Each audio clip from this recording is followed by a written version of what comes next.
get it. I had an especially good attorney that was really good at that as well, from the Valley, where he would like he knew he would remember the stories that I told, and I'm sure that, there were a million other tech companies that he was dealing with. But he would always find time to say, how's Peyton? How does she do in rowing? And all these sorts of things. So it makes a big difference because when you're thinking about, you know, you're getting hit up all the time by other law firms. The more successful your company, the more you're getting hit up by other law firms. And getting invited to that ski trip or the Goldman conference or whatever it is. And if you have a personal relationship with somebody, you're way less likely to leave. And the interesting thing too is I meet with a lot of people and I can sort of tell if they're taking notes or not, even on a Zoom, like they're looking down when I say something maybe important. Like they ask me like who I want to meet and I tell them who I want to meet, who are good connections for me. And they're just Yeah. looking right at me. And I'm like, Yeah. you must have a really good memory.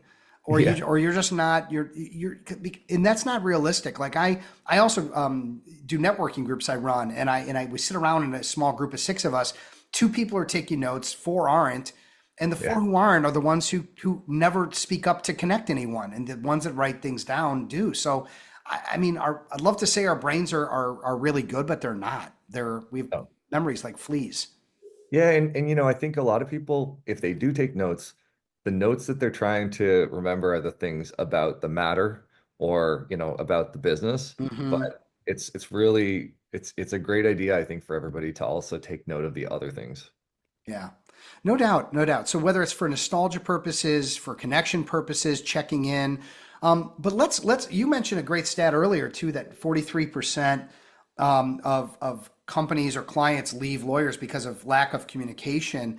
Hmm. What would you say then are some forms of communication that allow you to be more responsive, allow you to be more in the know with your clients, where normally you're just distant as long as they're not dealing with a matter? I think a couple of things are really important. Things that are personal are really, really great. Things that are in the moment relevant to their business. So, Hmm. for example, if the person goes through a big life change, like a wealth change or something like that.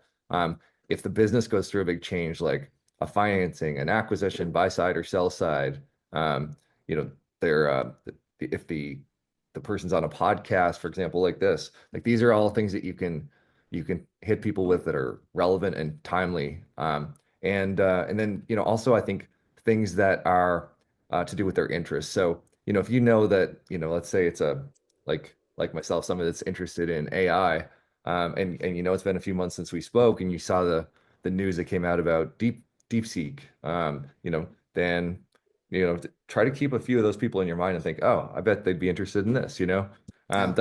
that's a constant that's a great way to add value.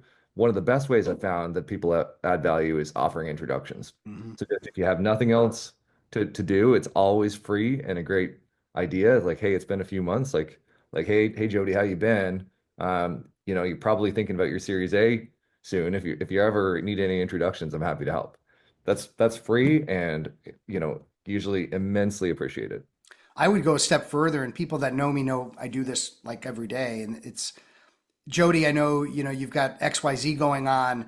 I met someone recently who I think might be ideal to send you work or to. I think actually, when this is a real story, that when you and I met, that I did like right away send you two or three good connections of people that I thought could use Postilize and work with you. But I think it's asking is important, and actually being proactive and making connections that are valuable to others is a great way to not only communicate but also keep people where it could just be a business relationship to make it more personal and to make it more sticky.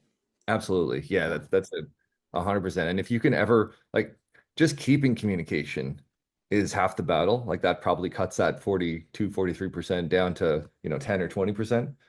If you can ever move it though to personal, Hmm. I think then you've probably got them for life. Yeah. Hey, everybody, I know you're enjoying this interview. To hear more just like this, check out all of the podcasts on our website. Link is in the description below.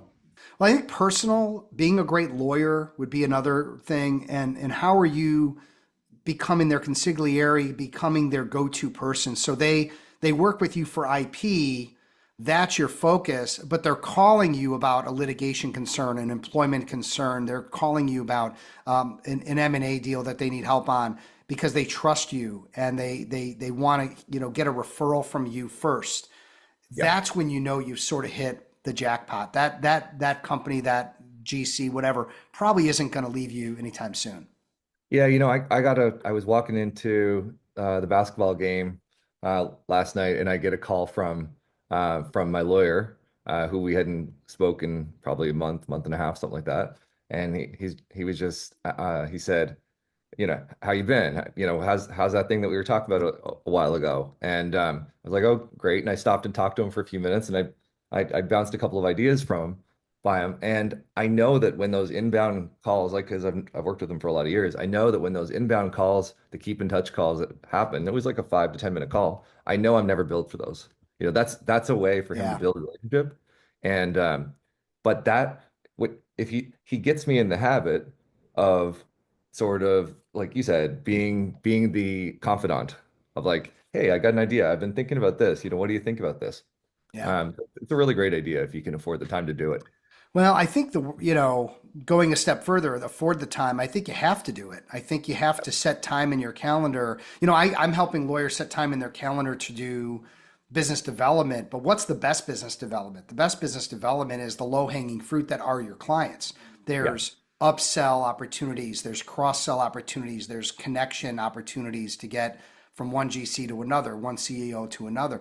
And I don't think lawyers know how to do that. They might make the call, but they're not really, in a position from a language standpoint or even maybe a process standpoint to do that effectively. And that's that. Do you have any thoughts about ways yeah, to have that conversation? yeah. We talk to people about multi-threading. So I think I'm thinking back to the IntraHive days, right? We had 400 people at IntraHive, and people the attorney he built a relationship with me, and eventually over time built a relationship with the head of HR and with CFO and with other people. That's a really great thing to do. I think in today's world, it's actually pretty easy to do that if you just do it in a very light touch way. So Hmm. simply look them up and follow them on LinkedIn. Watch whenever they post something and like the post, reshare it for them if you can.